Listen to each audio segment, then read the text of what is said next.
Salam, hər vaxtınız xeyir olsun. Bu gün sizinlə əsl yay yeməyi olan dadlı badımcan çığırtması hazırlayıram. İlk öncə 2 ədəd soğanı gördüyünüz qaydada doğrayırıq. Dəyərli izləyicilər, əgər kanala abunə deyilsinizsə, sizlərdən xahişim kanala abunə olub videonu bəyənməyinizdir. Əgər bütün reseptlərdən anında xəbərdar olmaq istəyirsinizsə, zil butonunu da açmağı unutmayın. Həm sizlər bizə dəstək olmuş olarsınız, həm də videolardan yararlanarsınız. Çığırtmanı hazırlayacağım tavaya kərə yağı, üzərinə isə soğan əlavə edirəm. Və soğanın bir qədər yumuşamasını gözləyirik. Digər tərəfdə isə 2 ədəd pomidorun qabığını daha rahat soymaq üçün üzərindən gördüyünüz formada kəsik ataraq qaynar suda gözlədirik.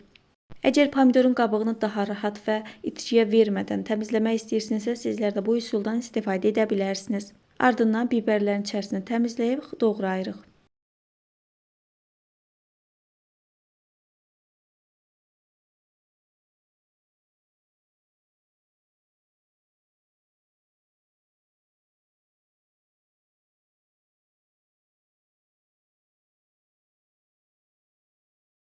Soğanın üzərinə biber əlavə edirik. Qeyd edim ki, mən yeməyi hazırlayarkən kərə yağından istifadə etdim. Sizlər duru yağla da hazırlaya bilərsiniz.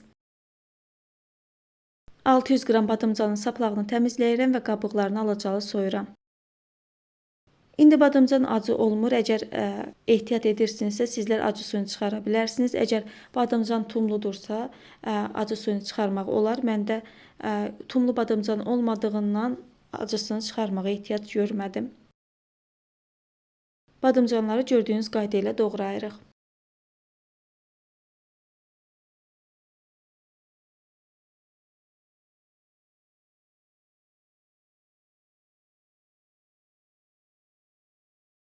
Soğan və biberin üzərinə zövqə görə duz, qara istiot və sarı kök əlavə edirəm. Əgər fikir verirsinizsə, soğan və biber qızarmayıb, sadəcə bir qədər yumşayıbdır. Badımcanı da əlavə edirik və yaxşı qarışdırırıq. Çığırtmanı hazırlayarkən əlavə sudan istifadə etmirik. Qısıq odda yaxşı qarışdırdıqdan sonra tavanın qapağını bağlayırıq və tərəvəzlərin öz şirəsində bişməsini gözləyirik. Ara-ara mütləq qarışdırırıq. Ardından pomidorun qabığını təmizləyib onu da doğrayırıq.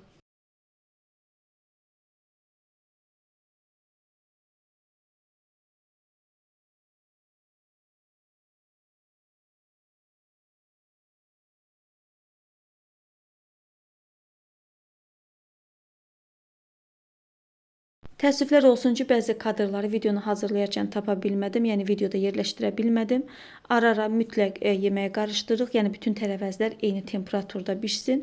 Artıq belə desək, çığırtmanın badımcanı yetər qədər bişibdir. Üzərindən pomidor əlavə edirəm və yenə də bir dəfə qarışdıraraq tavanın qapağını bağlayıb vam odda yeməyi təxminən 10 dəqiqə daha bişiririk. 10 dəqiqənin tamamında dadlı, ləzzətli, əsl yay yeməyi olan badımcan çığırtmamız hazırdır. Sadə yemək olmağına baxmayaraq, həqiqətən çox-çox dadlı, ləzzətli bir yeməkdir. Siz bu yeməyi hazırlayıb badımcan sevməyənlərə təqdim edin. Çörəyi bandıra-bandıra yeyib sizə təşəkkür edəcəkdir. Mən də sizlərə izlədiyiniz üçün təşəkkür edirəm. Bu günlük bu qədər. Hələlik.